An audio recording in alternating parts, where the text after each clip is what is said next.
안녕하세요. 함께하는 부동산 채널입니다. 오늘은 제가 1세대 1주택 비과세 요건 중에서 거주 요건에 대해서 얘기를 해볼 건데요.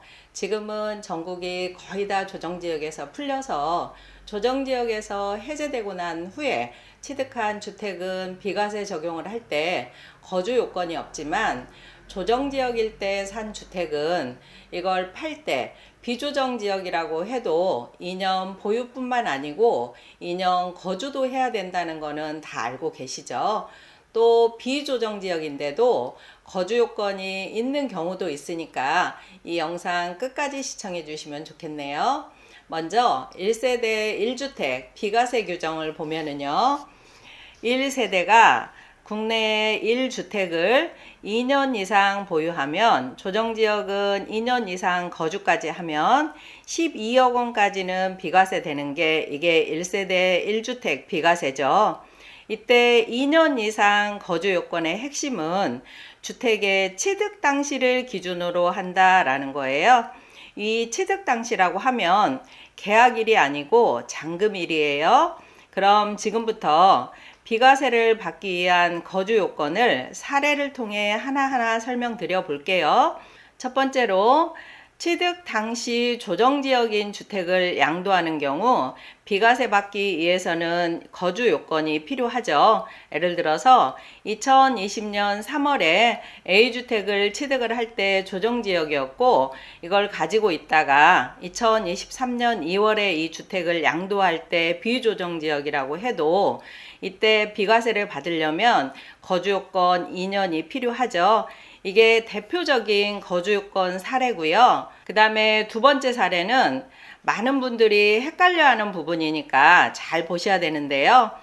계약할 때는 비조정이었고 잔금시는 조정지역이면 이때도 거주 요건이 있을까요? 이건 주로 분양권 사례에서 많이 발생하는데요. 분양권 계약 당시에는 비조정인데 입주 잔금할 때 조정지역일 때 예를 들어서 2019년 1월에 비조정지역일 때 계약을 했어요. 그런 다음에 2021년 1월에 잔금을 치룰 때는 조정지역이었고요. 이걸 가지고 있다가 2023년 2월에 양도를 할 때 다시 비조정지역이면 이때 거주 요건이 적용이 되냐라고 하면 이때는 이 계약 당시에 무주택자였는지 계약 당시에 주택이 있는 유주택자였는지에 따라서 다른데요. 계약 당시에 무주택자였으면 거주 요건이 없고요.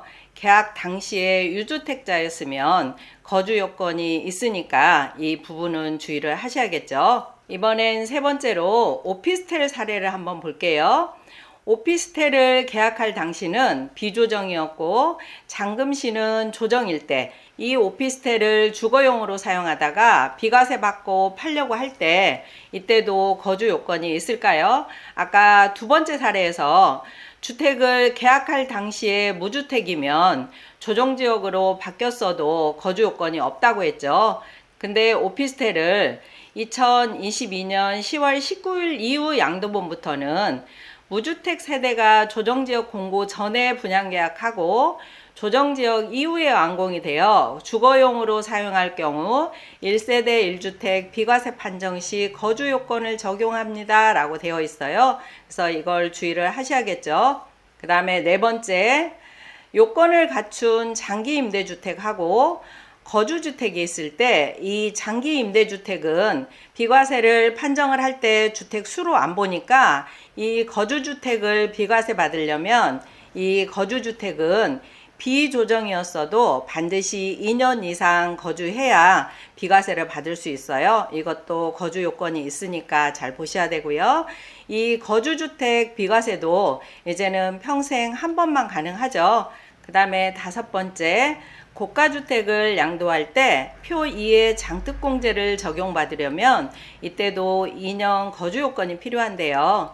1세대 1주택 비과세에서 12억 원까지는 비과세가 되고 12억 원 초과되는 부분은 과세가 되는데 이때 보통은 장특공제를 3년 이상 보유했을 때 1년에 2%씩 해서 총 30% 공제해 주는데 그 집에서 오래 거주하고 보유한 경우라고 하면 1년에 거주기간 4%씩에서 최고 40%, 보유기간도 4%씩에서 최고 40%, 총 80%까지 공제받을 수 있는 게 표 2의 장특공제인데요. 이걸 적용받으려면 반드시 2년 거주요건이 필요해요. 지금까지는 2년 거주요건 사례를 봤고요. 이제부터는 거주요건이 꼭 2년이 아니어도 되는 경우를 한번 볼게요. 먼저 1년 이상 거주한 주택을 취학, 근무상 형편, 질병 요양, 그 밖에 부득이한 사유로 양도하는 경우 1년 거주한 경우라고 하면 2년 보유 안 해도 비과세를 해줘요. 여기서 취학은 초등학교, 중학교는 해당 안 되고 고등학교부터 가능해요. 근무상 형편, 이 정근은 가능한데 사업상 형편은 안 돼요.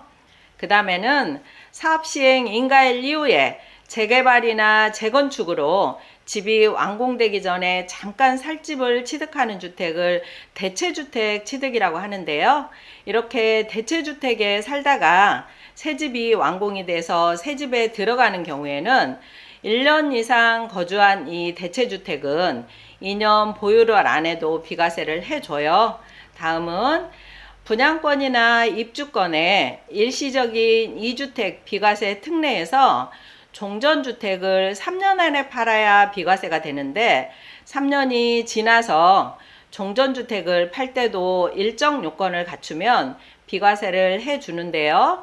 3년 안에 전 세대가 새로운 집에 전입을 하고 1년 이상 그 집에서 거주해야 되는 사후관리 규정이 있으니까 이것도 유의를 하셔야 되겠죠.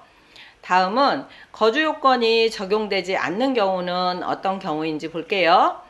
취득 당시 비조정 지역이면 2년 보유만 하면 되고 거주 요건이 없죠. 두 번째는 건설 임대주택, 주로 LH 많이 있죠.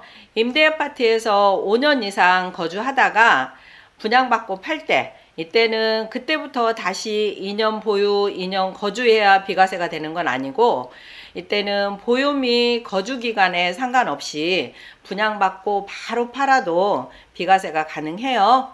그 다음에 마지막으로 일정 요건을 갖춘 상생 임대주택도 거주 요건을 면제해 주죠.